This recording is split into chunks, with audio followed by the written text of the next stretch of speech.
Stephen, thank you for having me on today.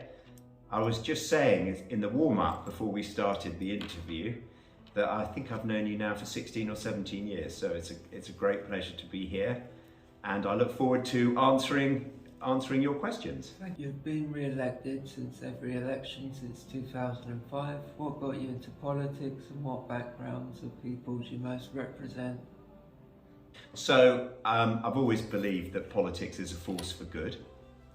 I know at all times politicians come under criticism and we're all told we're a bunch of rogues and mischief makers, but that's been the case throughout history. But we still live in a great and wonderful country, and that's been shaped by politics, and it's such a privilege and honour to be part of that process. And I know how lucky I am to be the MP for Broxbourne, and I'm always grateful when I am returned to office. What are your own experiences of mental health and some of those challenges you faced? Well, I think the big challenge here is to remember that everybody, wherever they come from, whoever they are, has mental health. And we talk about mental health, but perhaps we should now talk about mental well-being. We should keep people, as much as we can, strong and resilient and able to cope with the daily challenges of life, while also recognising there are people with mental health challenges that are going to be with them throughout their life, and we need to make those challenges manageable as far as we can, and we need to support those people in meeting those challenges, and that's hopefully what we're doing. There's always more to be done. I know when I got here 17 years ago, mental health was talked about in hushed tones. People didn't really want to talk about their own mental health, and they didn't want to talk about other people's mental health, but we've now got over that, and that's a really good thing, but there is so much more to be done. In 2012, yourself and Kevin Jones, Labour MP, both gave historic speeches describing your own mental health. In 1996, I suffered from quite a deep depression. It was related to work issues and other things that were going on in my life at the moment. That's the first time I've ever spoken to it. Some in my family, what I'm saying today, don't actually know about what I'm going to say. Because, like a lot of men, what you do is try and deal with it yourself. You don't talk to people. And I just hope you realise, Mr. Speaker, what I'm saying is very difficult for me now. I thought very long and hard. I actually didn't make the decision until I actually just put my notes down to do it. It is hard because you actually don't recognise, first of all, it creeps up on you very slowly. We're also, I think, in politics, designed to think that somehow that if you admit fault or fealty, you're going to be, looked upon in a disparaging way in terms of both the electorate, but also your peers as well. Now, whether this now, making this admission, means that any future ministerial career is actually blighted forever, but I was a minister in the last government, and I think most people thought I did a reasonable job on both sides of the House. Yeah. But I think we've got to talk about mental health in this place, and people who've got had experience of it personally in this House. I am delighted to say that I have been a practising fruitcake for 31 years, because it was 13 years ago at St John's Wood Tube Station, and I remember it vividly, that I was visited by obsessive-compulsive disorder. And over the past 31 years, it has played a fairly significant part in my life. On occasions it is manageable, and on occasions it becomes quite difficult. It takes you to some quite dark places. But I operate to the rule of 4, so I have to do everything in even. So I have to wash my hands 4 times. I have to go in and out of a room 4 times. My wife and children often say I resemble an extra from Riverdance as I bounce in and out of a room, switching lights off 4 times, and woe betide me if I switch off a light 5 times, then I've got to do it another 3 times. So counting becomes very, very important. I have been pretty healthy for 5 years, but just when you let your guard down, this aggressive friend comes and smacks you right in the face. For example, I was on holiday recently and I took a beautiful photograph of my son carrying a fishing rod. I love fishing. Honourable members may know that. There was my beautiful son carrying a fishing rod. I was glowing with pride. Then the voice starts, if you don't get rid of that photograph, your child will die. And you fight those voices for a couple of 3 hours. You know that you really shouldn't give in to them because they shouldn't be there, and it ain't going to happen, but in the end, you ain't going to risk your child, so you give in to the voices, and then you feel pretty miserable about it. Kevin and I are still in Parliament, and we're still good friends. Personally, it was a great relief to get it off my chest. It was for others to decide whether the speeches we made were historic or important or helpful. I certainly think they were helpful. I think they allowed more people to talk about their own experiences.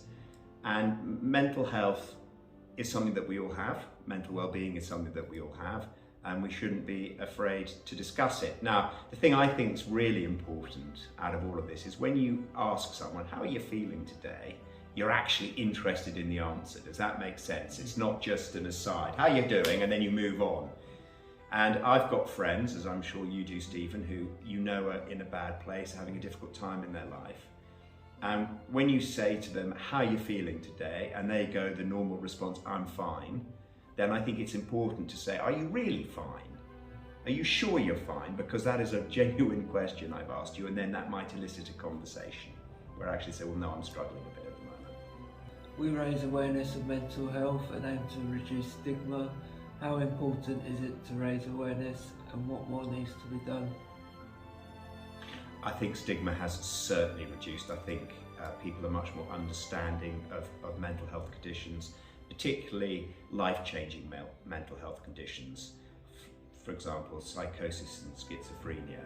I've always said we will know we've come a long way when we actually reduce the disparity of life expectancy between those with psychosis, a diagnosis of psychosis, schizophrenia, and those without that diagnosis. Because currently, if you have that diagnosis, your life expectancy is reduced by, on average, 15 plus years. Now that is totally unacceptable and something that needs to be addressed.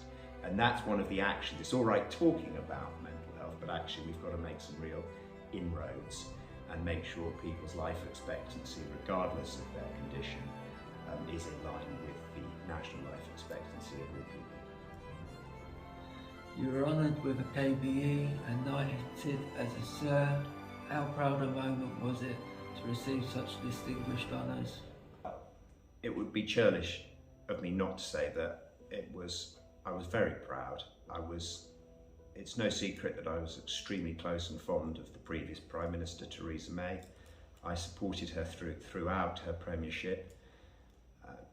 She has worked with me while she was at the Home Office on a number of issues around mental health and the mental health of minority communities in the UK in particular. And obviously her premiership ended, I think, in a very sad way, but all premierships tend to end in a sad way. So I was extremely touched that she put me on her resignation honours list. It was, I don't know whether it was deserved or not, but the fact is that she did it. And going to the palace, meeting Prince Charles, having my family with me was just a very, very special day. And it was made even more special because the former Chief Executive of Black Mental Health UK was there, and she is someone I introduced to Theresa May. Well, Theresa May was the Home Secretary, and they worked together on improving the mental health outcomes in minority communities, and it was fantastic to see Matilda McCatrim turn up on the same day that I was there with her family to receive her honour. You actively support mental health organisations like ourselves and Viewpoint. What are some of the biggest challenges at the moment and some of the biggest concerns you have regarding mental health? I mean, I think the issue always remains funding, doesn't it? That my experience of the mental health charities in Hertfordshire and in and around my constituency is they make a little money go a very, very, very long way. And actually, they're extremely good at taking their resources and stretching it and helping the maximum number of people. I recognise that, and I think there are other people across the county that do in government jobs and NHS jobs. And it's something we talked about before this interview started. I think it's really important that charities have a diversity of funding streams. You don't want to be reliant on, say, one or two major contributors, albeit that's very helpful. You want to have a number of contributors making up a smaller proportion of your revenue stream, so if somebody drops out, it doesn't mean that the programmes you're delivering are impacted immediately and you've got plenty of time to try and find someone else to fill that gap. Yeah, sure. How important is parity for mental health with physical health? It's absolutely critical because as people say, you can't have one without the other. So we want healthy people in this country. Now, you'll be aware, Stephen, because we communicated during lockdown that there were a lot of people who were put under a huge amount of pressure, and some people found that pressure at times almost too much to bear, and that had a really, really bad effect on their well-being. And we need to support those people back to good health. And something I'm hopefully going to be doing in the next couple of weeks, certainly supporting, is a listening day for youngsters. So we actually listen to youngsters about their experience of lockdown, because while all age groups suffered, I think many of them suffered the most. I became aware of young women with eating disorders. Some people who had managed an addiction fell back on that addiction. So we've really got to understand that the lockdown was done for our physical health, but there will be mental health consequences coming out of that lockdown that will be with us for some time, and we need to help people recognise those problems, and then we need to help them deal with them. How important is healthy living and having hobbies and activities when facing mental health challenges? It's extremely important because if you're with other people, and I think it's really important to be with other people as often as possible, sharing experiences, laughing together, talking together, eating together, then you're less likely to turn in on yourself, if that makes sense. Because there's a lot of really good people out there, and an experience shared is much better than an experience kept within you. And I would hope that the one thing we've learned, or one of the things we've learned from lockdown, is actually we are very social creatures, and actually separating us from our support networks for an extended period of time does have a deleterious effect on people's well-being. Since your time in Parliament, what have been the biggest improvements with mental health, and what are some of the biggest challenges we face? I think there's been a number of really big improvements. There was the Mental Health Discrimination Bill, now an act which actually ended discrimination, didn't put more discrimination in about being a company director, jury service, which basically said if you've had a mental health problem in the past, it doesn't mean you cannot serve on a jury, it doesn't mean you cannot be a company director or a school governor. And I think that was a really totemic change. Although it was only a small piece of legislation, it was introduced by a Conservative backbencher, now Lord Barwell, who was then a backbencher, went on to be Theresa May's Chief of Staff. Theresa May had mental well-being at the forefront of her premiership.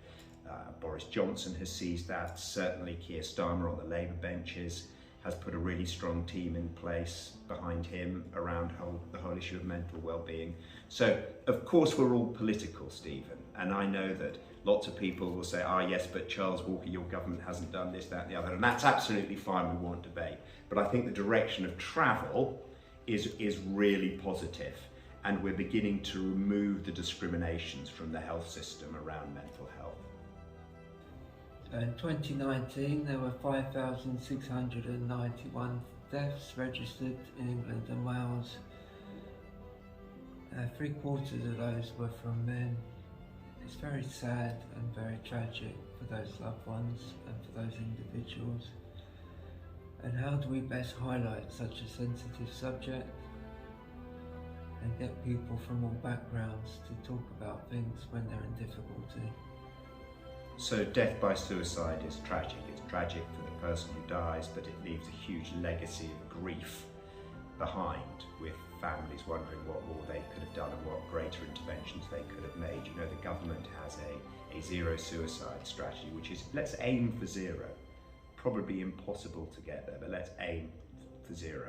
But it is absolutely the case, as you identified in your question, that men are really bad at reaching out for help because it's still seen as an unmasculine thing to do. So we need to encourage people to reach out for help if they feel they need help, which is why when you ask the question, how are you feeling today, you've got to be interested in the answer, because often the first intervention can be made by a friend, yeah, who says, you know what, you shouldn't be feeling like that, you might need some help. Would you like to talk about your emotions at the moment? If not with me, with someone else. But the fact of the matter is, as your question rightly identifies, men are most at risk from suicide. All suicides are a tragedy, that we have got to address the fact that men are really, really bad at asking for help. Thank you very much. Thank you. Thank you, Sir Charles Walker. It's been a pleasure. It's been a pleasure. Thank you.